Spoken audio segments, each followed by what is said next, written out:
Hello and welcome to my channel Happy Hours. In my last video, I discussed about the issues of NPA and some important steps to control NPA.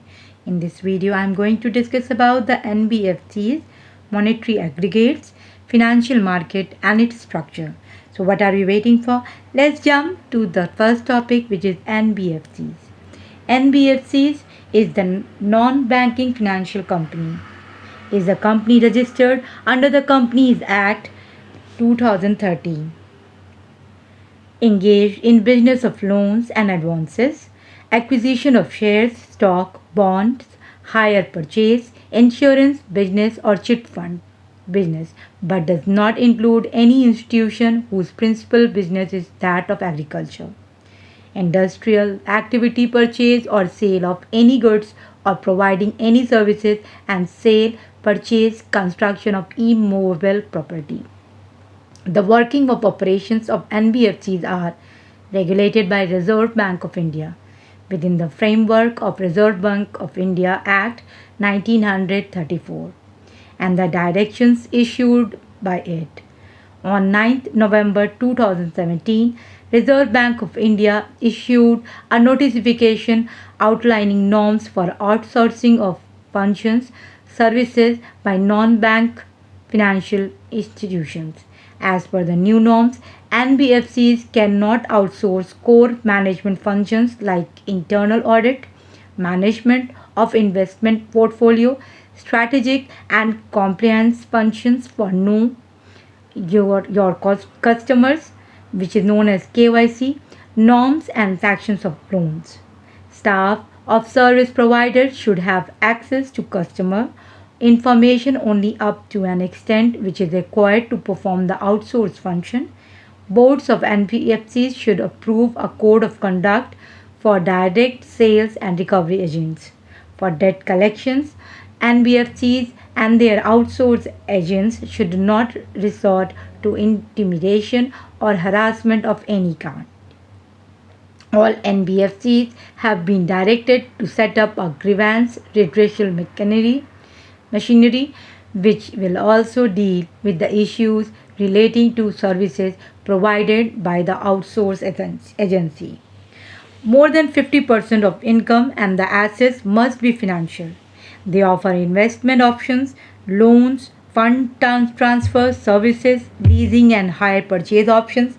For example, Bajaj Finserv, Power Finance Corporation Limited, Mahindra and Mahindra Financial Service, Muthoot Finance, etc. are the best example for the NBFCs. There are certain types. First one is the deposit wise, and there are three types of NBFCs. First is NBFCD, which means depositing. Second is the NBFC ND, which means non-depositing, which is the best example is Mudra Bank. Next is NBFC NDSI, which means systematically important. Now, net worth of this is rupees 500 crore. Function wise, if we understand, first is the IFC, which means the Infrastructure Finance Company. MFI is a microfinance institution. IDF is the Intra Debt Fund, and ICC, which means the Investment and Credit Companies. NOFHC is the Non-Operative Financial Holding Companies, etc. There are some new types like NBFC P2P, means peer-to-peer, which provide IT platform to borrowers and lenders. NBFC AA, which means the account aggregator. Here all the financial accounts and data are kept at one place. This lending phenomena, process of lending money to individuals or businesses through online portals.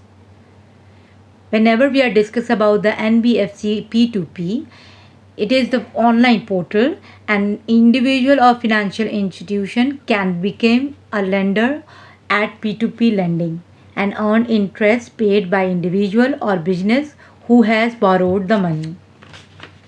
If we are going to discuss about the NBFCAA, which means the account aggregator, Here, an account aggregator is the type of RBI regulated entity that helps an individual securely and digitally access the share of information from one financial institution that they have an account with to any other regulated financial institution in the AA network. Data cannot be shared without the consent of individual. Next one is regulation and by the RBI with some exceptions. Now let us understand the difference between a bank and the NBFCs. First difference is that the deposits with the NBFCs are not guaranteed by DICGC, while those with the banks are guaranteed by DICGC. Second difference is that the demand deposits cannot be created under the multiplier process by NBFCs, while banks can do so. Third and the last one is the NBFCs, with except the few exceptions, cannot avail the LAF, while the banks can avail the LAF run by the RBI. Means they can borrow for the regulation, or we can say to adjust the liquidity of fund with the help of RBI. Last is the ATMs, which is white label ATMs. Now let us understand what is the monetary aggregators. Monetary aggregates are measures used to quantify the total amount of money within an economy. These aggregates include various forms of money such as currency in circulation, demand deposits and the saving deposit. These are of four types. First is M0, which means the base money or a high powered money. It is symbolized by C plus R, where C is the currency and the R is reserves with the central bank. This is also known as the monetary base. Next is M1, which is also known as narrow money. Here the formula is C plus DD and DD equals to demand deposit. Next one is M2 and it is not having any other name. It is only known as M2 and it is equal to M1 plus post office deposit, where M1 as I defined is the narrow money. Next and the last one is M3, which is equal to C plus DD plus TD. C is the currency, DD is the demand deposits and TD is time deposit. It is also known as broad money. I am proceeding with the next is the financial market. Financial market is the market of exchanging funds, or we can say money. It plays an important role in promoting savings, investment, capital formation, growth, etc. And it plays a pivotal role in the overall economic landscape of a country, comprising various segments such as money markets, capital market, and the banking sectors. It serves as a critical facilitator for efficient allocation of resources, mobilization of funds, and risk management. And these are of four types. First, currency, then money, then derivative, and the last is the capital market. I'm going to discuss about the two structure, which is the money market and the capital market.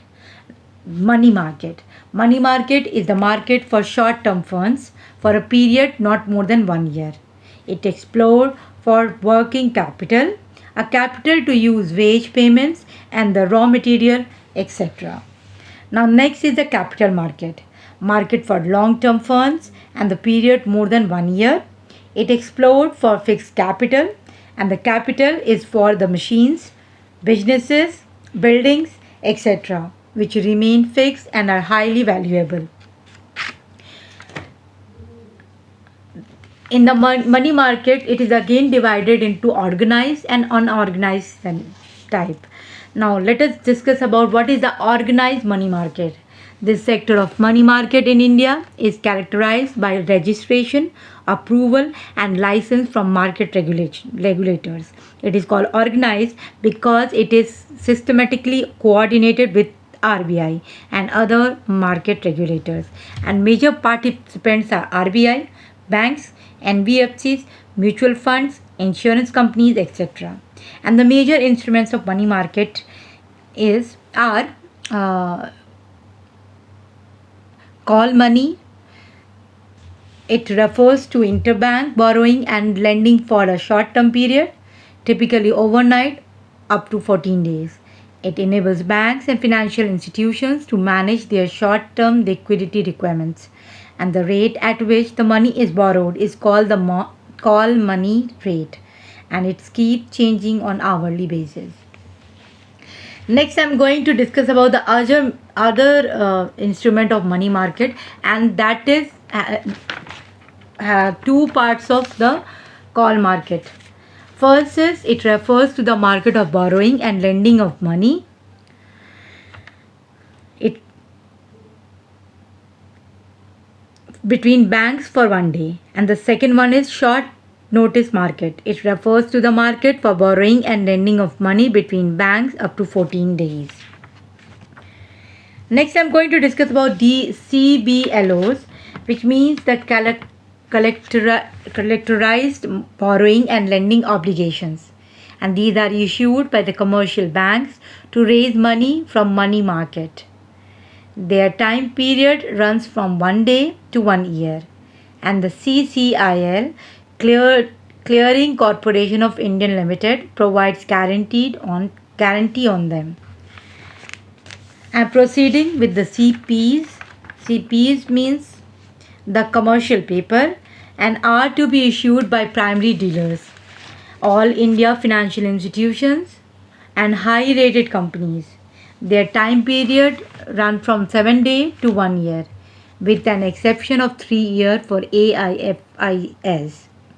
Here we have come across to a word is primary dealers. Now let us understand what are the primary dealers. A primary dealer is a bank or other financial institution that has been approved to trade securities with the national government. In many countries, primary dealers are the only entities who can make bid for newly issued government securities. A primary government securities dealers sell the treasury securities and they buy from the central bank to their clients, creating the initial market. Next, I'm going to discuss about the CDs. CDs are known as the certificates of deposits and are issued by banks and AIFIs. Their time period may run from 1 day to 1 year, and they are issued on discount and are also unsecured.